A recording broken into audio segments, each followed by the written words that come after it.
Assalamualaikum warahmatullahi wabarakatuh. Bismillahirrahmanirrahim. Alhamdulillah Al-Halimil Ghafur Al-Wadudis Syakur. Wassalatu wassalamu ala Sayyidina Muhammadin Ar-Ra'ub As-Sabur wa ala alihi wa ashabihi ila yaumil ba'thi wan nusyur. Amma ba'du, jamaah salat duha Masjid Agung Sunda Kelapa yang insya Allah diberkahi Allah Subhanahu wa ta'ala. Allah tidak pernah bersumpah dengan ciptaannya sendiri kecuali ciptaannya itu memiliki kelebihan dan keutamaan. Untuk apa Allah bersumpah dengan ciptaannya? Untuk meyakinkan hambanya. Wal fajri, demi waktu fajar yang setiap hari kita lalui. Ada apa dengan waktu fajar? Ibadah sholat di antara 5 waktu yang dihadiri oleh seluruh malaikat Allah. Sholat subuh. Aqimis sholata liduluki syamsi ila ghasaqil laili wa qur'anal fajr. Inna Qur'anal fajri kana mashhuda.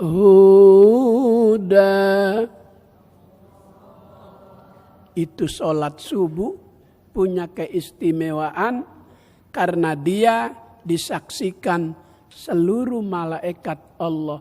Allah sampai bersumpah dengan ciptaannya sendiri untuk meyakinkan kita. Wal fajri, demi waktu fajar.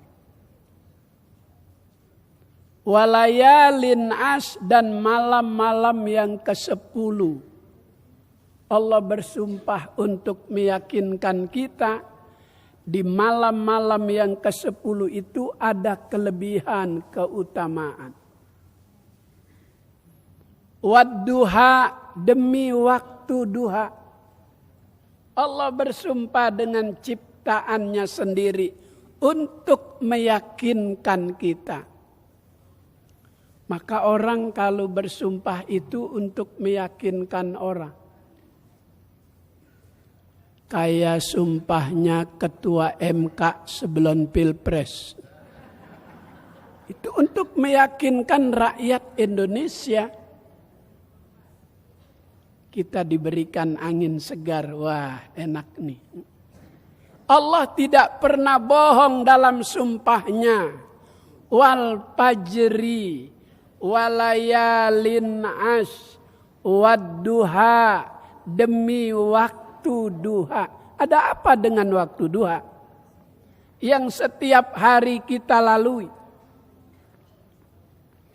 Ternyata duha itu adalah waktu di mana Allah buka pintu rezeki.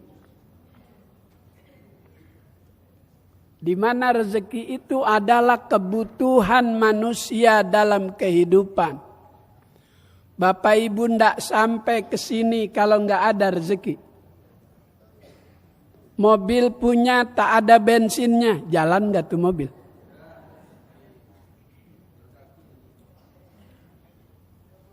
Rezeki kebutuhan, wadduha. Allah bersumpah dengan ciptaannya demi waktu duha. Keistimewaan waktu itu Allah Ta'ala buka pintu rezeki sebagai sumber kehidupan manusia dalam kehidupan. Ada rezeki yang tersendat, Ada rezeki manusia yang ngalir terus. Pilih mana? Tersendat apa yang terus mengalir? Yang terus mengalir. Maka judul ceramah duha hari ini 4 pahala yang mengalir terus tiada putus-putusnya. Kata Nabi, arba'atun tajri alaihim ujuruhum ba'dal mauti. Ada 4 pahala yang mengalir terus, tiada putus-putusnya. Ba'dal mauti, sampai orang itu meninggal dunia. Terus ngalir. Apa saja tuh 4 pahala yang mengalir tiada pernah berhenti? Pertama, man mata murabiton fisabilillah. Orang yang gugur di medan perang, membela agama Allah, membela negara. Karena ini masih akhir-akhir Agustus, saya bawakan ini ceramah duha, pahala yang terus mengalir tiada berhenti adalah diterima oleh para pejuang yang gugur di medan perang. Tidak akan ada ini Masjid Agung Sunda Kelapa kalau tidak ada Jakarta. Jakarta itu ada sebagai ibu kota yang katanya bakal pindah ke Kalimantan.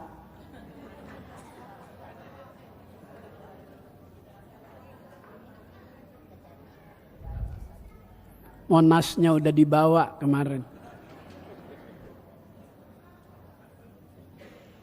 Tidak akan ada ibu kota kalau tidak ada pejuang-pejuang. Dulu ibu kota Batavia ada di Mester, sekarang namanya Jatinegara. Itu Belanda bakal menguasai ibu kota. Dulu Mester, sekarang Jatinegara. Belanda mau menguasai ibu kota melalui akses Cikampek, Kerawang, Cikarang, Bekasi. Nggak ada akses yang lain kecuali itu. Maka pejuang-pejuang mempertahankan ibu kota jangan sampai dirampas, dikuasai Belanda.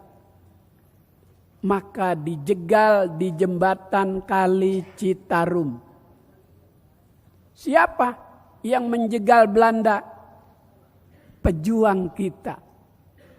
Maka kalau Bapak jalan ke Bekasi itu ada nama jalan Kiai Haji Nur Ali.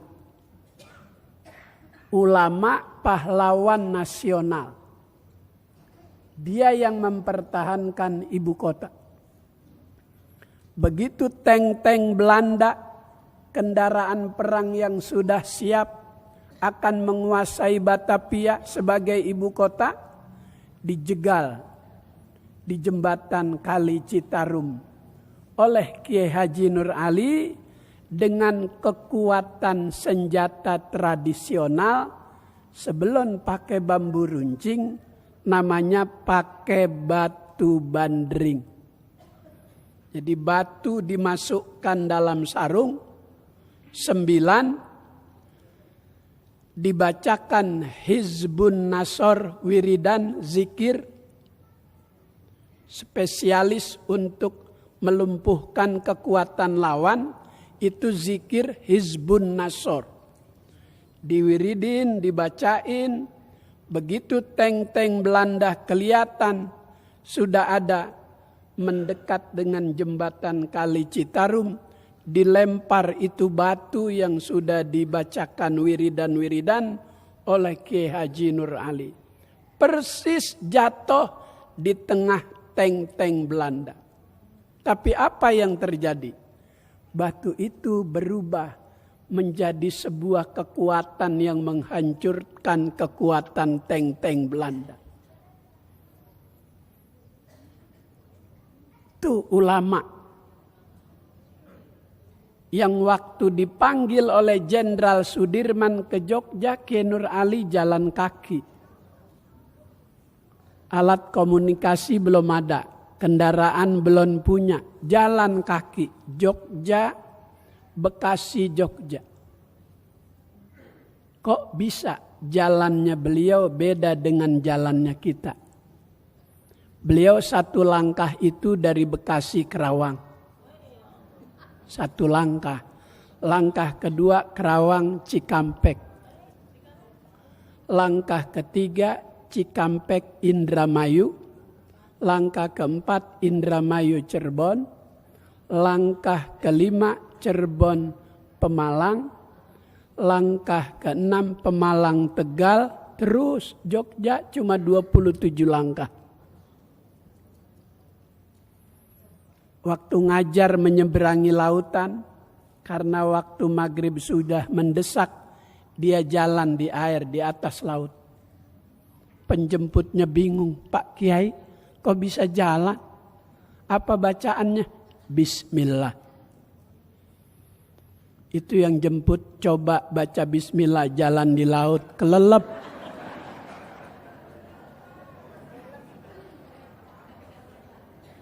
Lain siapa dulu yang baca. Basmalahnya sama, tapi siapa yang baca?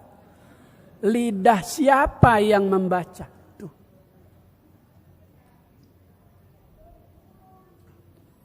Dari Jogja kembali setelah diberikan arahan oleh Jenderal Sudirman untuk membuat pasukan, mempertahankan ibu kota. Karena nanti Belanda bakal datang menguasai. Pulang lagi dari Jogja. Ada pendampingnya dua, Sersan Junaidi sama Sersan Asmat. Terus lewat Subang, terus sampai di desa Jogjogan, Cilember, Cisarua. Depan Taman Safari, kalau sekarang belok ke kiri, Sate Kadir 2 turun ke bawah.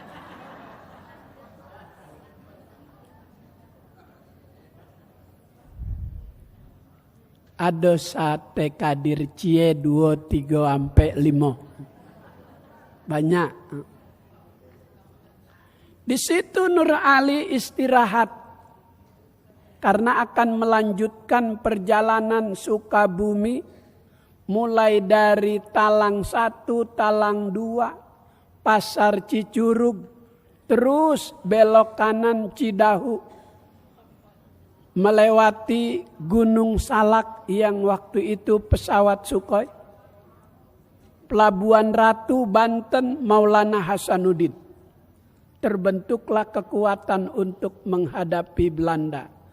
Waktu itu tahun 1941, ibu kota dipindahin ke Jogja karena agresi tentara Belanda. Jadi ibu kota ini udah beberapa kali pindah. Jadi dulu pindah itu alasan karena berbahaya. Karena Jakarta akan direbut. Pindah lagi yang kedua. Jadi pindah tuh ada alasannya. Tahu nih pindah alasannya apa nih?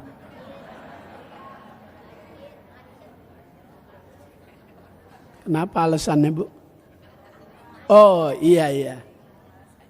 Kalau saing sama Anies Rashid Baswedan. Maka Bekasi, Depok bakal gabung ke Jakarta. Biarin. Lama-lama presidennya Anies Rashid Baswedan. Amin ya Rabbal. Ya Allah, jadi yang pertama pahala terus mengalir tiada putus, man mata murabiton fisabilillah. Allah berikan pahala enggak ada putus, enggak ada henti, diberikan kepada para pejuang yang telah membela negara. Mereka rela mengorbankan jiwa, raga, harta, keluarga. Masya Allah. Kalau nggak ada beliau, nggak ada Jakarta. Nggak ketemu kita di Sunda Kelapa. Karena masih Agustus saya bawakan ceramah ini. Ceramah perang. Para pejuang kita dahulu. Mereka sekarang ini di alam barzah bergembira, senang. Istabsyaru girang. Apalagi Jakarta dipimpin gubernur muslim. Berkah. Sampai rumah dinasnya nggak ditempatin. Itu rumah dinas hanya untuk kegiatan keagamaan. Setiap Jumat pertama ada pengajian. Yang hadir seluruh ulama dari 5 wilayah. Bahkan dari Pulau Seribu nyampe. Sholat subuh berjamaah. Gubernur sholat subuh berjamaah. Malah sekarang rumah-rumah dinas wali kota di 5 wilayah sebulan sekali maghrib isya harus ada pengajian. Majelis Ta'lim Anies Rashid Baswedan. 5 wilayah udah berjalan. Merbot-merbot masjid diumrohkan. Imam bakal diberi gaji. Yang hafal 30 juz 5 juta sebulan. Yang hafal 20 5 juta. Yang hafal 10 3 juta. Yang hafal cuman juz 30 1 juta. Masya Allah. Bakal ada lagi program makan gratis di rumah makan. Nanti kodenya, tandanya itu rumah makan, di luar digantungin piring. Jadi dalam 1 bulan 4 Jumat itu ada program makan gratis warga Jakarta. Boleh di warung Tegal. Boleh di Warsun, warung Sunda. Boleh di rumah Padang. Boleh di Sederhana. Jadi nanti Jumat kalau ada piring di depan rumah makan gratis. Tapi dijatahkan setiap rumah makan hanya untuk 20 orang. Warga yang tinggal di Jakarta. Dengan kriteria orang fakir miskin. Ya silahkan Anda masuk kalau nggak malu. Kalau tidak salah program ini besok September sudah dimulai. Kemarin saya bincang-bincang dengan beliau untuk program awal 20, nanti tambah bisa 200 orang. Alhamdulillah. Ini pejuang juga. Pejuang dalam rangka menghidupkan ajaran-ajaran agama Islam. Syiar agama Allah, pejuang. Bapak Ibu ini pejuang hadir di kuliah duha. Tidak keluar dari tempat ini kecuali dosa-dosa kita Allah Ta'ala ampuni. Setiap langkahnya Allah Ta'ala angkat 1 derajat kita. 1 langkah. Kayaknya saya yang paling banyak langkah saya nih kesini. Sebab saya dari Klender. Subuh di Petukangan Selatan. Masjid Jami Al-Mujahidin. Untuk tingkat kecamatan Pesanggerahan. Minggu depan subuh tingkat kota. Di Masjid Al-Ittihad. Nanti tingkat gubernur. Terus keliling subuh gabung. Makanya berkah. Amin. Ya Rabbal. 1 langkah yang kita langkahkan. Juga Allah Ta'ala hapus dosa kita. Derajat diangkat 1 langkah. 1 langkah dosa dihapus oleh Allah. Amin ya Rabbal. Maka disunatkan datangnya itu kalau pergi ke sini cari jalan yang paling jauh. Wa yundabu tatwiluhu. disunnatkan cari jalan yang jauh. Untuk apa? Liyaksurul ajru, untuk mendapatkan balasan pahala dari setiap langkah. Kalau pulangnya wayaksuru, ambil yang terdekat. Saya dari sini nanti ke Kuitang. Kuitang selesai 10:30. Jam 11 baca doa pernikahan di Sudirman. Jam 2 di Malakasari. Ibu-ibu pengajian bulanan. Jam 3:30 di Bintaro sektor 9. Malamnya balik lagi ke Bekasi Selatan.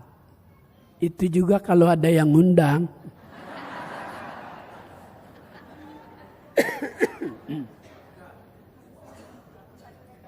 Man mata murabiton fisabilillah, para pejuang yang telah mengorbankan jiwa raga. Hari ini mereka istabsyaru, girang senang. Kenapa? Karena warga Jakarta menghidupkan dengan nilai-nilai ajaran agama. Karena ini bagian daripada perjuangan juga. Amin ya Rabbal. Yang kedua, pahala yang mengalir terus.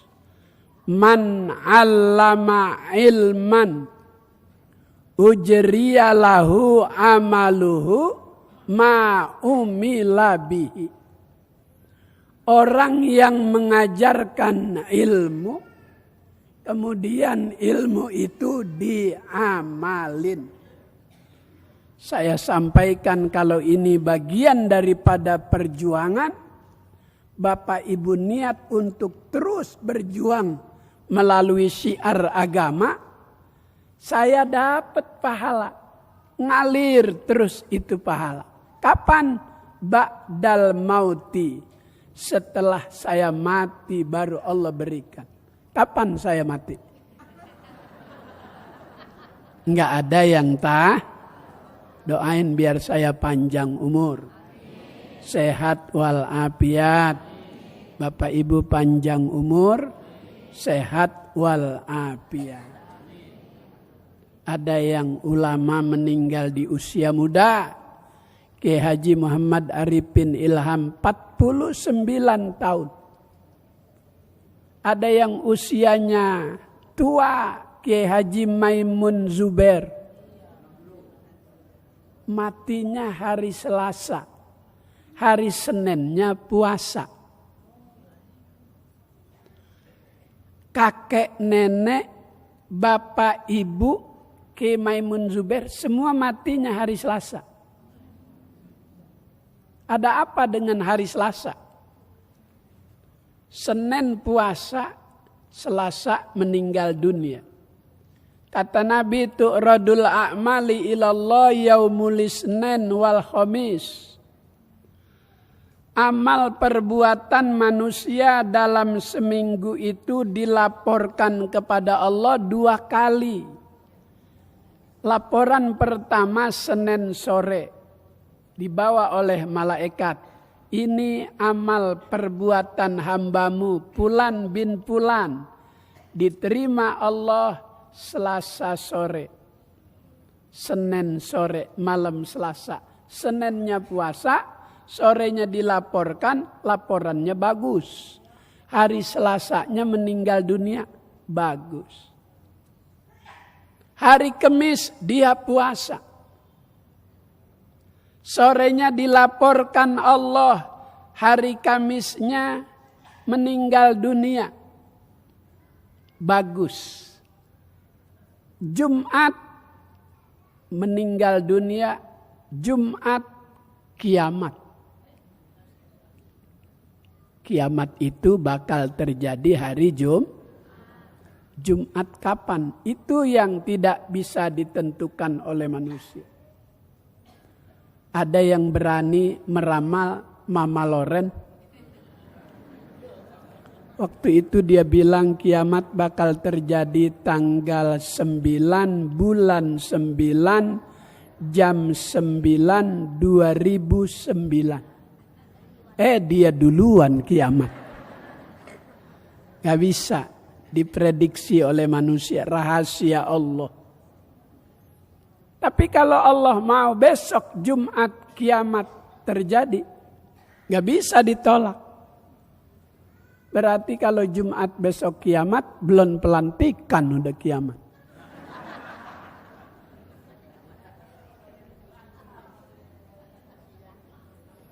Mbak Maimun meninggalnya di Arab,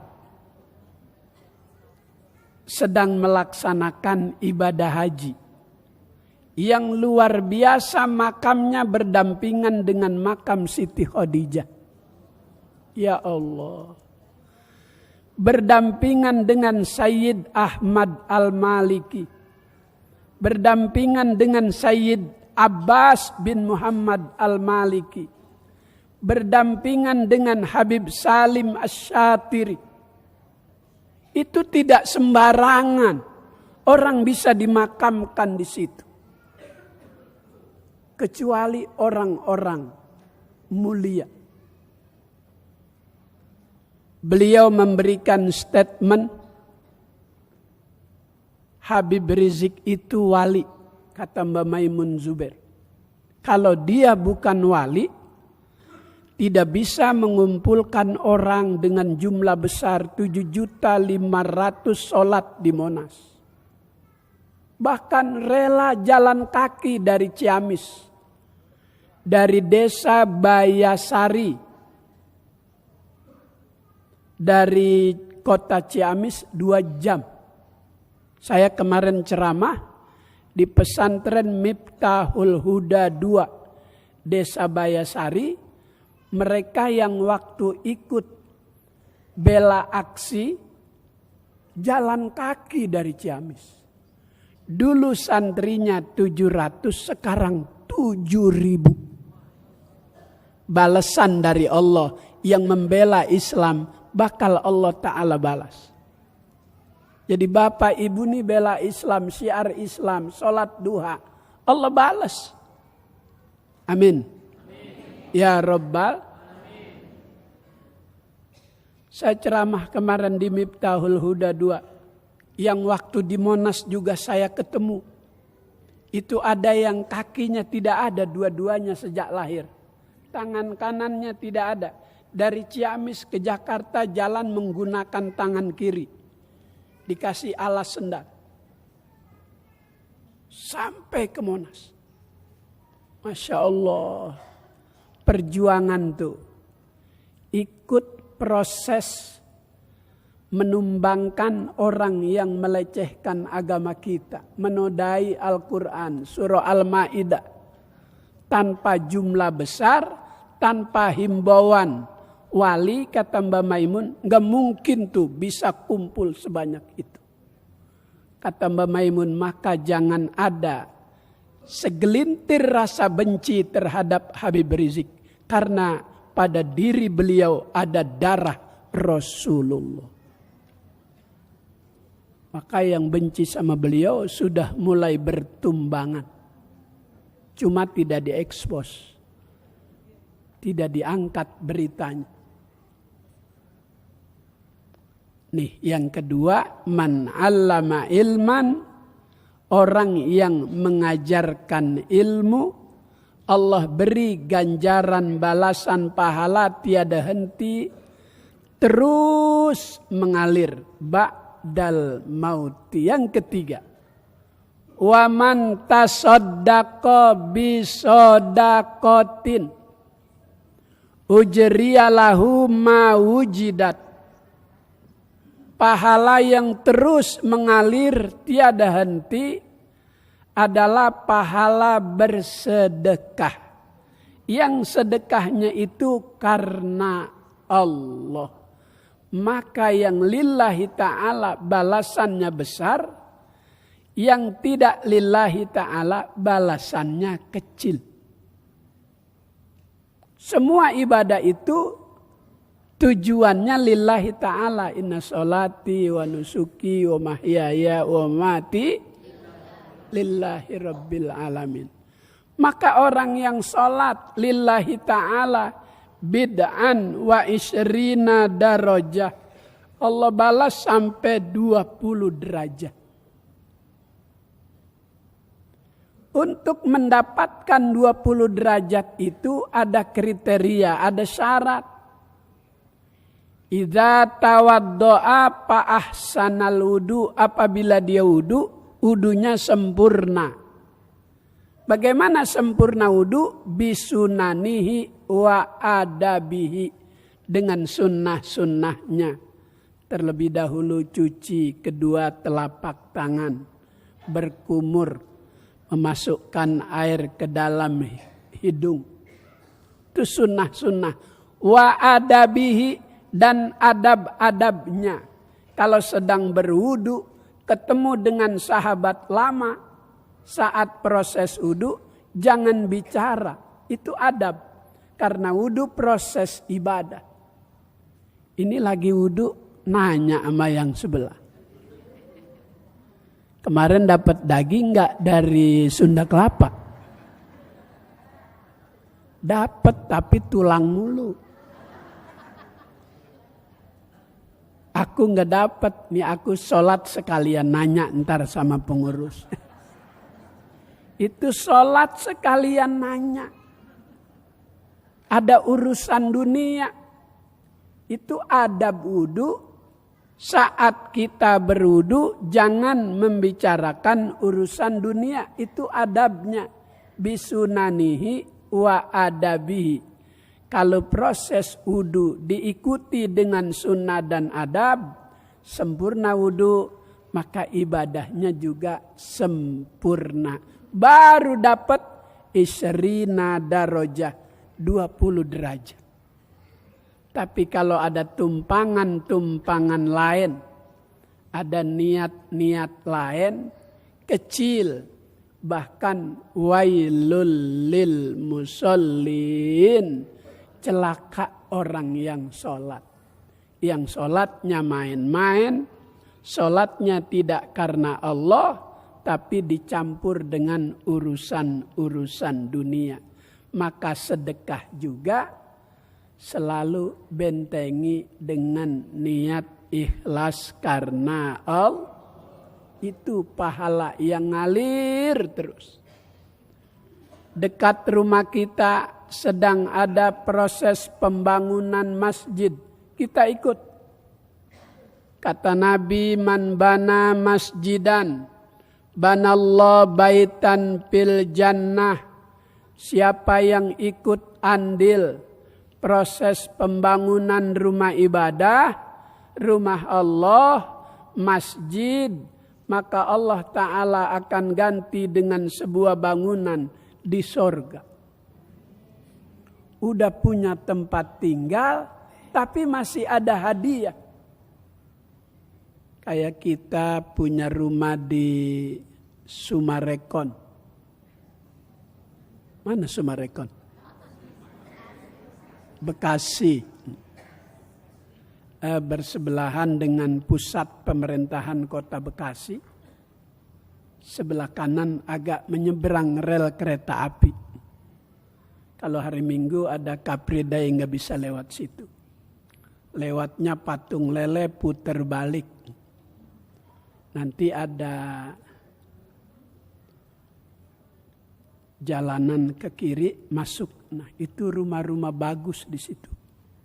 Udah punya rumah, ada lagi hadiah rumah. Itu nanti begitu Allah Ta'ala siapkan. Supaya kita yakin Allah sampai bersumpah tuh. Wadduha, demi waktu duha. Ada apa? Allah Ta'ala buka waktu duha pagi itu pintu rezeki. Dengan usaha hambanya, sholat sunat duha, Allah Ta'ala beri kemudahan. Rezekinya mengalir terus. Amin ya Rabbal. Rezeki buat anak, rezeki buat cucu, rezeki untuk keperluan, kebutuhan. Mau pergi umroh, rezekinya ada. Mau ganti mobil, rezekinya ada.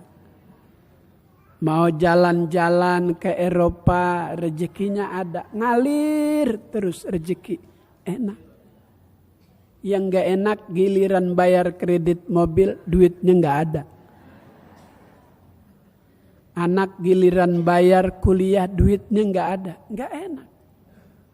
Ada orang yang duitnya rezekinya ngalir saja. Maka yang kedua, pahala tiada pernah putus terus mengalir. Orang yang semasa sehat, rezekinya banyak, tapi dia tidak lupa sisihkan di jalan Allah Subhanahu wa ta'ala. Sholat Jumat kita masukkan ke dalam amplop, kasih DKM, nanti dibacakan, ini ada amal jariah dari Haji Pulan bin Pulan, jumlah uang 100.000, pahalanya untuk 20 orang. Kata malaikat, sarang goceng dong.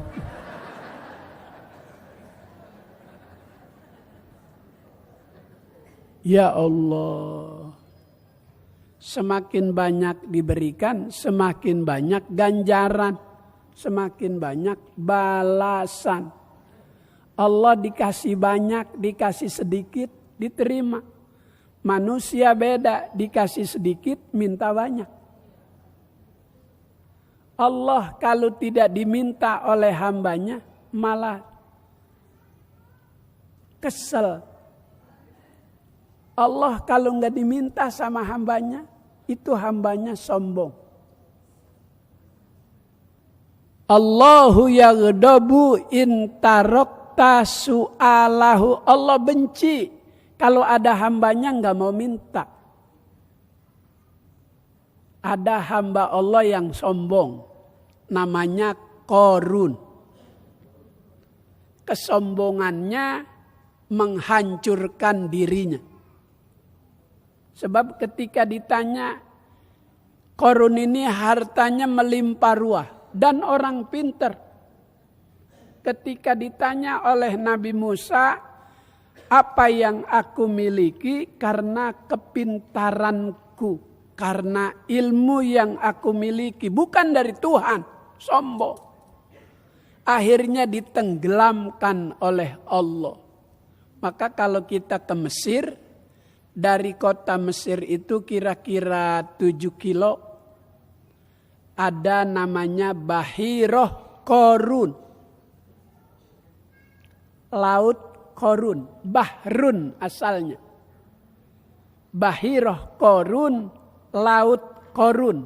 Allah abadikan tempat itu agar menjadi contoh dan pelajaran buat kita, buat manusia. Jika punya sifat takabur, sombong, seperti itu Qarun, ditenggelamkan, ditelan laut. Kaum Ad, kaum Samud, sombong. Manusia yang memiliki kepiawaian dalam ilmu pahat. Jadi gunung diukir menjadi sebuah tempat tinggal, apartemen, gedung pencakar langit. Tapi kaum Ad, kaum Samud sombong. Apa yang aku nggak bisa? Langit akan aku ukir. Kata dia begitu, ditelan bumi. Nanti menjelang kiamat kembali akan Allah bangkitkan. Contoh peninggalan hamba-hambanya yang sombong. Maka bersedekah itu selagi kita masih sehat, selagi duit kita masih banyak. Kalau udah napas di sini baru mau sedekah. Napas udah 1, 2. Rudi, itu duit Papa di bank ambil, kasih Masjid Sunda Kelapa. Napasnya udah di sini. Udah 1-1. Kalau sudah di sini, udah nggak diterima tuh sedekah. Selagi sehat. Lantanalul birro hatta tunfiku mimma tuhibbun. Selagi kita cinta, selagi kita sehat terhadap harta, kita sedang suka, sedang sayang. Itu tuh afdol, utama bersedekah. maka pahala mengalir terus. Yang ketiga, orang yang bersedekah akan ia dapatkan balasannya sesuai dengan kadar sedekah yang ia berikan. Yang keempat, man taroka waladan solihan yada'u lahu. Pahala mengalir terus, tiada henti. Orang tua yang meninggal dunia meninggalkan anak yang baik, anak yang soleh. Di mana anak soleh itu fahuwa yada'u lahu, dia mendoakan orang tuanya. Dalam kitab Tanbihul Mughtarin, orang soleh mimpi. Boleh kita percaya dengan mimpinya orang soleh. Kalau ada orang ahli ibadah ketemu kita, dia cerita, tadi malam saya mimpi. Sepertinya Bapak semalam nikah lagi, amin. Walaupun cuma mimpi, amin aja. Itu orang soleh mimpi dalam tidur melihat seluruh penghuni kubur keluar. Berebut makanan di gerbang makam. Ada satu orang yang duduk manis. Tidak beranjak dari atas kuburannya sambil tersenyum.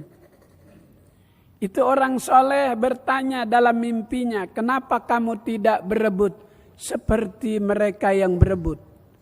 Itu yang duduk manis di atas makam berkata, ana ghaniyun an dzalik. Aku udah kaya, gak perlu berebut. Maka dalam pembagian sembako kita tidak pernah lihat ada orang kaya ikut di situ. Kenapa udah cukup? Orang soleh kembali tanya, dari mana kau kaya? 5 kali dalam sehari aku selalu mendapatkan kiriman dari anakku. Selesai sholat itu anak baca Rabbighfirli wali walidayya warhamhuma kama rabbayani. Itu kiriman yang dinanti dan ditunggu.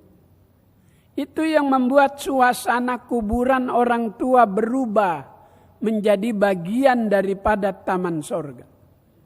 Kalau sekali, kalau 2 kali, 5 kali sholat wajib itu anak tak pernah lupa mendoakan orang tuanya.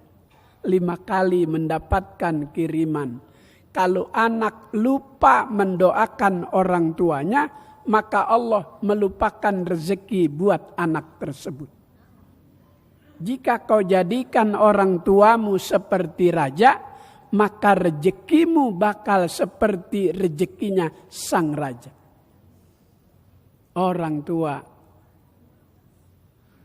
dia rela mengorbankan waktunya untuk ngurus anak.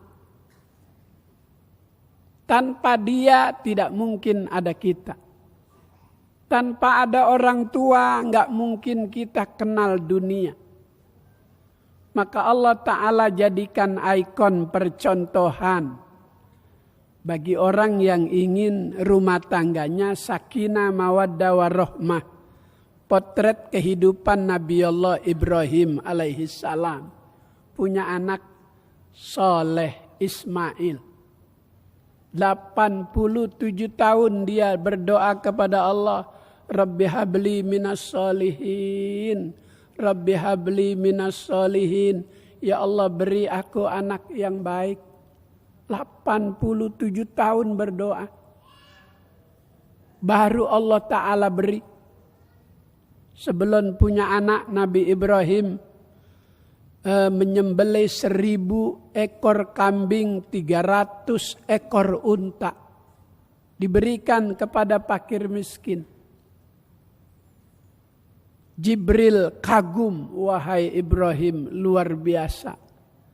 Kau boleh capek ternak ngurus binatang ini, setelah banyak kau sembeli, kau bagikan kepada fakir miskin. Jibril, minallah ilallah. Ini semua dari Allah. Aku kembalikan kepada Allah. Jangankan onta, kambing, sapi, anak kalau aku punya, Allah perintah sembelih, aku sembelih Jibril. Waktu itu belum punya anak Ismail. Setelah punya anak, diperintah oleh Allah. Ya bunayya inni arafil manam. Wahai anakku Ismail, tadi malam ayah mimpina. Azbahuka, disuruh menyembelihmu. Panzur madza taro, bagaimana pendapatmu? Itu ajaran. Anak selesai SMA, dialog dulu nih orang tua sama anak. Mau lanjut kemana nak? UIN, UI, kemudian Unisma, UNJ, mau masuk kemana? Jangan dipaksa. Ikuti pilihan anak. Jangan orang tua memaksa. Nak, kamu harus jadi polisi nak. Anaknya, enggak mau pak. Pokoknya kamu harus jadi polisi. Memang kenapa pak? Mobil papa ganjil genap, ketangkep mulu.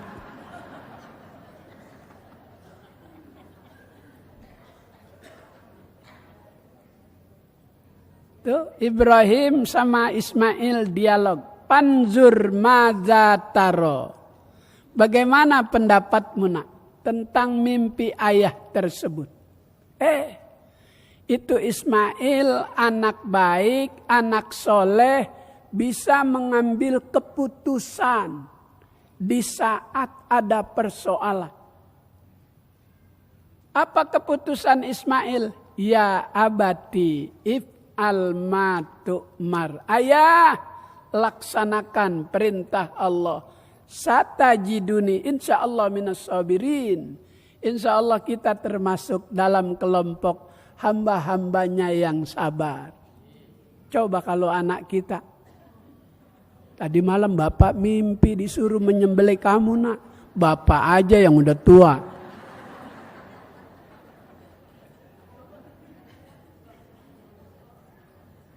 Ya Allah. Tuh. Man taroka waladan solihan fahuwa yada'u lahu, pahala yang ngalir terus diberikan kepada orang tua yang meninggal dunia, dia meninggalkan anak yang soleh. Ini kita menjadi anak soleh, duduk berlama-lama di rumah Allah, di masjid, yang dapat pahala orang tua kita di alam barzah. Dia punya anak yang baik. Dia doain dari alam kubur, dari alam barzah. Apa doanya? Allahumma, ya Allah, janganlah kau matikan anakku dulu sebelum kau berikan dia hidayah, petunjuk.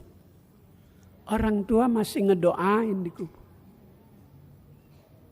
Siapa yang bilang? Nabi.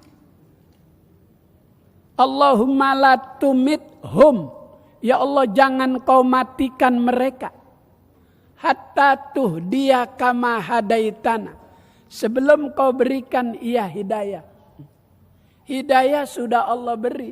Kita jadi anak yang baik. Berlama-lama duduk di rumah Allah, di masjid. Kita tidak terasa. Haffat alaihimur rahmah. Malaikat saat ini sedang menghamparkan sayapnya. Memeluk kita dengan pelukan kasih dan sayang. Terasa enggak? Terasa enggak dipeluk malaikat?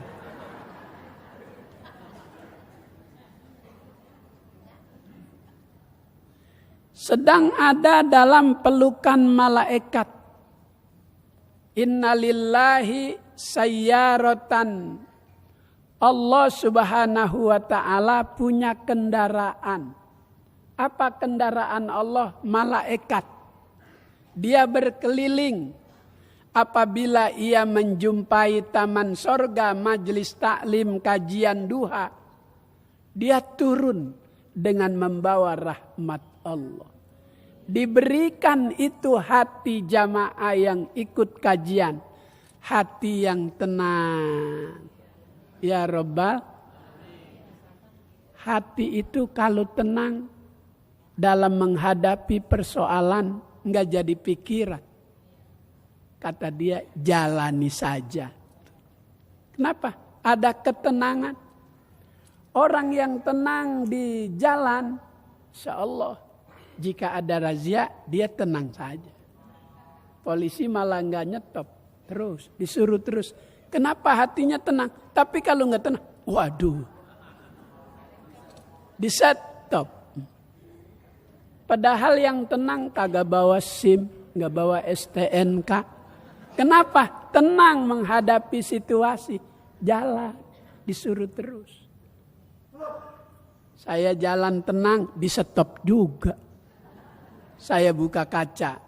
Begitu buka kaca, dia lihat peci putih, sorban. Oh, Pak Haji mau tugas khotib. Iya, silahkan Pak Haji.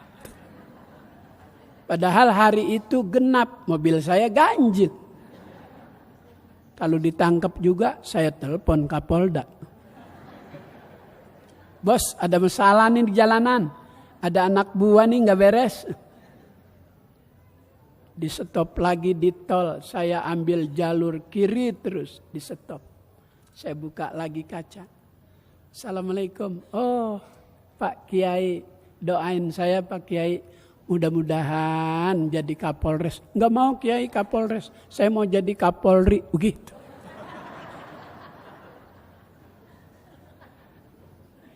Itu liku-liku perjalanan dakwah di jalanan. Banyak hal yang saya jumpai. Tapi karena ketenangan, Allah beri keselamatan. Mudah-mudahan Allah berikan kita ketenangan, rumah kita sakinah, mawaddah, warahmah. Al-Fatihah. A'udzubillahi minasyaitonirrajim. Bismillahirrahmanirrahim. Alhamdulillahirabbil alamin, arrahmanirrahim, maliki yaumiddin. Iyyaka na'budu wa iyyaka nasta'in. Ihdinas siratal mustaqim.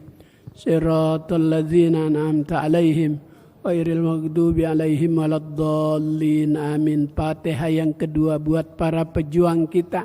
Semoga Allah Ta'ala terima amal perbuatannya, ditempatkan di tempat yang setinggi-tingginya. Al-Fatihah. A'udzubillahi minasyaitonirrajim. Bismillahirrahmanirrahim. Alhamdulillahirabbil alamin, arrahmanirrahim, maliki yaumiddin. Iyyaka na'budu wa iyyaka nasta'in. Ihdinas siratal mustaqim. Siratal ladzina an'amta 'alaihim ghairil maghdubi 'alaihim waladdallin. Amin birahmatika ya arhamar rahimin. Allahumma jam'ana hadza jam'an marhuma, tafarruqana min ba'dihi tafarruqan ma'suma. Allahumma rabbana hab lana min azwajina wa dhurriyyatina qurrata a'yun waj'alna lil muttaqina imama.